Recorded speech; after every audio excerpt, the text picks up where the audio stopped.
Mbote na bino lelo naolakisa bino ndeni naosala suki ya leki nanga.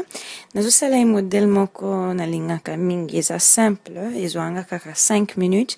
Eza modele moko okosala ngo na suki na yo moko pe na suki ya mwana.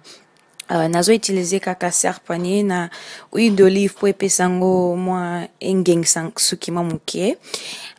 Et puis na openi yango ka likolo kaka na basonga ya suki na ye na openi kutu suki te. Donc eza style moko kosala ngo noki pe ko bima kitoko.